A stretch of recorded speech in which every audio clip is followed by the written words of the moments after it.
Good morning, everybody. It's Friday, June 2nd, 5:28 a.m. Central Time.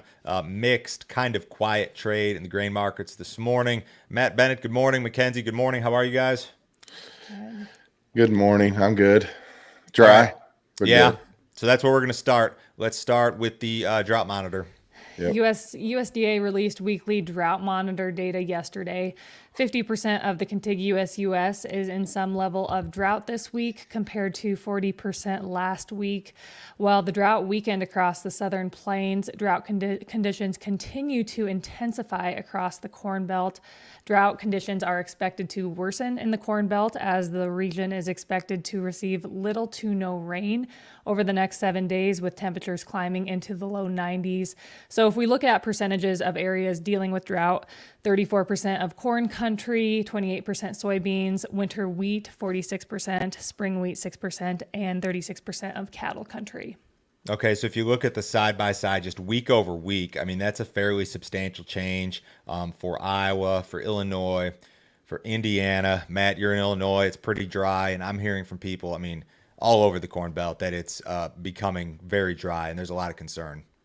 Yeah, there's certainly concern. It's interesting that some of the later guys that planted and gals that planted have stuff sitting in dry dirt in this part of the world. That's not typical. It's not something that you have happen very often.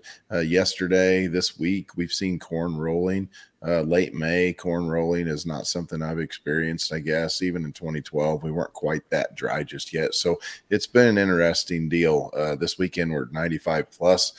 We're setting the ear size right now. So there's definitely some concerns. You talk to agronomists, and I think the verdict's out on just what that might mean, but it certainly could take the shine off top end yields.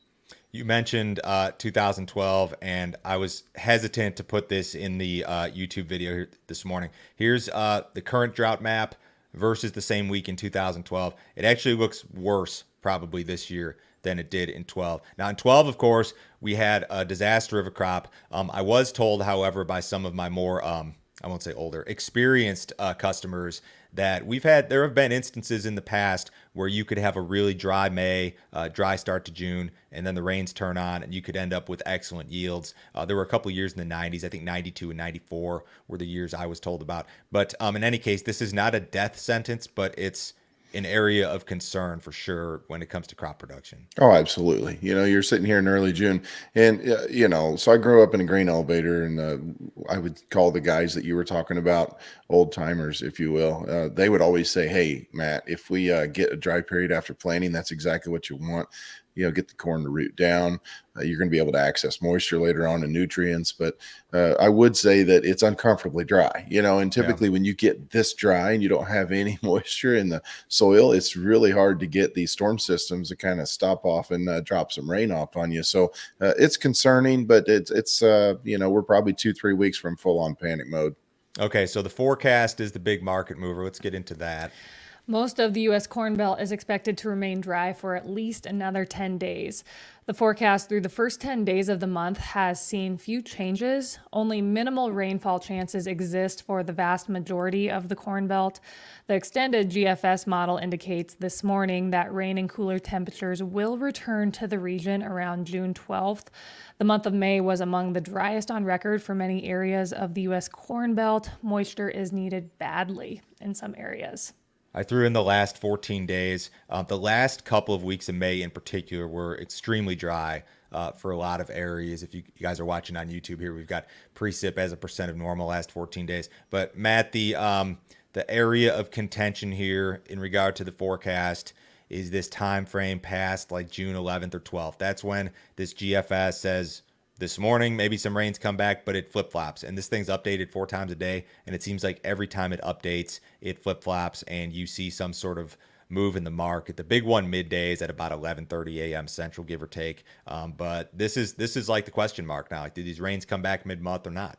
Yeah, absolutely. It's a big question mark. And so, my buddy Eric Snodgrass, we talked about this quite a bit this week. He essentially said next week, the 7th, 8th, 9th, he's looking at the forecast and looking at the environment, and he feels like, if at that time he doesn't have the faith that it's going to occur, he said, then we're going to get pretty serious. So, Yeah. you know, if you don't get it mid-month, I mean, you're going to start running out of time. One thing about it, you know, we talk a lot about corn, obviously going through some stress here. A lot of these soybeans aren't getting any growth though, you know, and you're going to hit this summer solstice, you know, and you're hoping to flower, and you want to have that maximum sunlight date. Well, you know, you got beans that are shoe top high right now. So it's not just corn, but it's beans. There's definitely the need for rain and the need for a fair amount of it in the next 2 weeks, the next 3 weeks. I think if you don't get it, it's going to be a major issue. The government still has this hazard warning out here, rapid onset drought outlook. Although they shifted the area a little bit. Earlier this week, they were talking like almost all of Illinois. Now they're talking like maybe the northern third of Illinois, but a lot of the say further eastern areas of the Corn Belt. I don't know. There are some areas that had rains here just over the last 72 hours. There was that system over parts of Iowa that dropped some rain. Southern Minnesota, there was some rain. Even some areas in Illinois and Indiana. But generally speaking, you just you have not seen any sort of big widespread sweeping system. Hey guys, quick plug here. We do a pre-open weather update on Sundays during the summer. So this Sunday before 6 p.m. Central Time, before the markets open, myself and Mackenzie will be on a weather video, and we're going to blast this out to all the premium subscribers. We'll do an overview of the changes, what we think it means for the markets, all that stuff too. So go to standardgrain.com, check that out here this morning. What's up next? Ethanol. So U.S. ethanol production increased moderately week over week. Weekly output of 1 million barrels per day was up 2.1% compared to the previous week, but down 1% versus the same week last year. Ethanol stocks were pegged at 22.3 million barrels. The print was up 1.3% on the week, but down 5.8% compared to the same week last year. Implied gasoline demand was down 3.6% on the week, but up 3.4% versus the same week last year. On average, over the last 4 weeks, implied U.S. gasoline demand is up 3.9% versus the same period last year. Seasonally, Matt, you see improved ethanol production May and June, and we haven't really seen it yet. Maybe we're starting to see it. I still don't know that we are where we need to be. What are you hearing on the ethanol production side? Margins are good. Why isn't it better? Yeah, I mean, margins were off just a little bit this last week, but margins have been running awfully good. Obviously, last week you saw corn spike up on the cash side 50 to 60 cents in a lot of places, so margins were off somewhat. But I do still think that it's a regional issue in a lot of places when you're having to go out and chase some of this corn. Now, basis levels in the West have backed off somewhat, but still, for a good part of this year, you were talking, you know, $1.50 to $2 over. You're still having to chase some of that corn around. And I think that's got a big factor as far as what's going on here. But, you know, I don't think that we're going to hit that ethanol number. I just don't think we're going to miss it quite as much as what a lot of folks have said. Yeah, if you get a rebound here the next several weeks, I mean, I know we're running close to 3% behind last year's pace, and USDA thinks we're going to decline only like 1.5. We could get closer, though. It may not be absolutely terrible. Ethanol stocks are declining, and that's totally normal stuff from a seasonal standpoint. What about this Brazil story? Brazilian corn exports were down sharply in May compared to the same period last year. Brazil's government reported yesterday that May corn exports were down 65% versus the same month last year. The big decline occurred despite the fact that Brazilian corn has been trading at a drastic discount to U.S. corn on the export market. Larger soybean shipments could have been partially responsible for the poor corn numbers. May soybean shipments totaled 15.6 million tons, an increase of 46% versus the same month last year. That's a big soybean shipment number. I am no Brazilian logistics expert, but my thought here would be that they're just shipping more beans and maybe there's not the capacity to do more corn. Does that make any sense? I think it's just kind of like our fall time frame, you know, our fall, early winter time frame. You know, you go down to the Gulf and there's only so much you can do, and I think that's exactly what they're running into. I fully expect that they're going to be shipping an absolute massive amount of corn once their bean shipments start to back off somewhat. So I do think it's going to be pretty hard for us to compete for some time. And, you know, you've got to hope that some of these dynamics change over the course of time. But right now, I've got to think Brazil's easily going to be outpacing us on exports. I've mentioned this a couple of times. I don't know if I've mentioned it to you, but typically around this time of year, out of the U.S., we'd be starting to sell material amounts of soybeans on the export market for new crop delivery. But we haven't really seen that. U.S. beans for the new crop time slot, as far as I'm aware, they're competitive, but we're not seeing the business. I don't know if this is a Chinese economic thing. I don't know what it is. I don't know if they're going to step in here now that prices have come down, and maybe we'll see something soon. But gosh, you hope to see some better new crop sales. Maybe in the export sales report this morning. I don't know, but that's an area of concern for me, I guess, when it comes to demand. More Ukraine news. I know I'm sick of this as you guys are. I'm sure. So Russia has once again halted the Black Sea grain deal. Russia is inhibiting the deal by blocking the registration of ships to all Ukrainian ports. Ukrainian officials claim 50 vessels are waiting for inspection in Turkish territorial waters. Moscow plans to limit registrations at the port of Pivdeni until all parties agree to unblock the transit of Russian ammonia. Moscow is requesting that ammonia be moved through the pipeline from Russia to Pivdeni for export. A senior government source claims Kiev would consider the transit of Russian ammonia through its territory on condition that the Black Sea grain deal be broadened.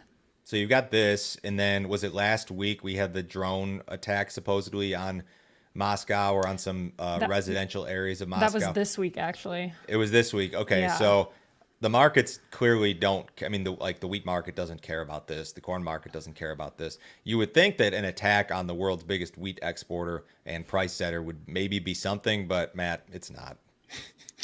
I think their days of being able to manipulate the market easily are maybe over with, I guess. I just think people are like, okay, sure, what else? It's just kind of one of those things where that you've got supply over there. That it's going to try to find its way to market at some point. And there's been obviously, in my opinion, Joe, this is totally my opinion, obvious attempts at manipulation whenever it comes to probably cash markets, but certainly futures markets have reacted quite strongly as well. So you know what? I don't even pay attention to it anymore. I think it's like a boy who cried wolf type situation. They're not going to care about it until maybe one day it actually does matter. And then people will be caught flat footed if for some reason like Russian wheat shipments were disrupted, but we're just not to that point yet. Crude oil was up yesterday. I think this may have helped the grain markets a little bit. Oil rallied on Thursday as risk-on sentiment offset rising stockpiles. So despite a bearish U.S. stockpile report, oil managed to rally yesterday along with the equity markets. West Texas Intermediate settled above $70 a barrel, jumping more than $2. According to data released yesterday, U.S. crude stockpiles rose by more than 4 million barrels last week, and inventories in the nation's largest storage hub, which is down in Oklahoma, rose for the 6th week. Concerns over aggressive U.S. monetary tightening and China's sluggish economic recovery have caused crude prices to drop 13% this year. Equity markets also rallied on Thursday as the dollar declined on speculation that the Fed may pause its interest rate hike this month. The market, as of this morning, does not think the Fed, or they do think the Fed's going to pause now, but this is flip-flopped back and forth. Like this, if you guys are watching on YouTube, this left bar, this is your odds that they stay flat at this 5 to 5.25, and then you've got a 27% chance now, according to Fed Fund futures, that you see a hike. So we're leaning more toward a pause, and maybe that helped to rally crude. This thing's been below 70 a few different times, Matt, but it doesn't seem to want to stay there. No, it doesn't. I don't know what that's due to. It doesn't seem like we're, obviously making any aggressive attempt to refill the SPR. I think 67 was the number that I'd heard several times. But you've got to think that would be somewhat of a supportive nature. I mean, I haven't heard much about it recently. Like that was like a couple months ago. They were talking right. 60s. I haven't heard SPR news in a while. Yeah, well, I mean, at some point, in my opinion, you've got to do something to refill it. But I mean, it's just kind of a security type situation. But I do think that it appears that they really don't want the market to go much below 70. I think OPEC would step in if you went sizably below that number. But that's just my opinion. OPEC or SPR. It seems like we've had some headlines come out when we dip below those sort of levels. Cattle market had a hell of a day yesterday. Yeah, it did. Cash cattle trade was absolutely on fire yesterday. Down in Texas and Kansas, fat cattle traded $9 higher than last week at 180, making a new all-time high for the region. Up here in Nebraska, fat cattle traded anywhere from $3 to $6 higher compared to last week at 183 to 188. Word on the street is a lot of feeders passed on 187 bids yesterday, so there's no doubt we're going to see those cash cattle prices climb higher today and into next week. In the Western Corn Belt, cash cattle were $3 to $5 higher at 185 to 187. Cattle futures also had an incredible day on Thursday. Live cattle futures closed an average of 365 higher, 225 higher at the back, to 577 higher in the spot June contract. Feeder cattle futures closed an average of 338 higher. They were up anywhere from 247 to 420. And finally, choice box beef was up 60 cents on Thursday, ending the day at 306.44, and select was down 83 cents, closing at 286.32. Hell of a deal. Matt, this to up until very recently, this looked like a rally that was very orderly in the cattle market, and now you're getting a little crazy here. Are you getting close to a blow off top, or not even close? I don't know. There's been a couple of theories that I've had. One thing I want to point out, though, Joe, Mackenzie couldn't quit smiling the whole time she talked. It might have something to do with the fact that she's got cattle, but that's just something that I noticed. But regardless, I've thought all along that your blow off top might be associated with the Western Corn Belt healing up, talks of retention of heifers. At some point, you're going to have some pretty low cattle on feed numbers because of that. That time isn't yet, but it is a futures market as well. And I do think that this cash cattle trade, in the high 170s, low 180s in places, certainly it was a big reason why your front month just absolutely skyrocketed yesterday. But, your fundamentals are just that good. You and I have talked about it several times. Yeah. I think it's been a wary investor at times, but they weren't very wary yesterday. No, doesn't look like it at all. Incredible price action. Outside markets this morning, guys. U.S. dollars off a little bit. Stock market continues to climb the wall of worry, as I like to say. The S&P's up 21, head of the cash open. The Dow's up 170. Gold and silver mixed. Crude oil's up $1.07 in the July WTI at 71.17. Guys, have a great weekend. Thank you for joining me. Everybody, we'll talk to you on Monday.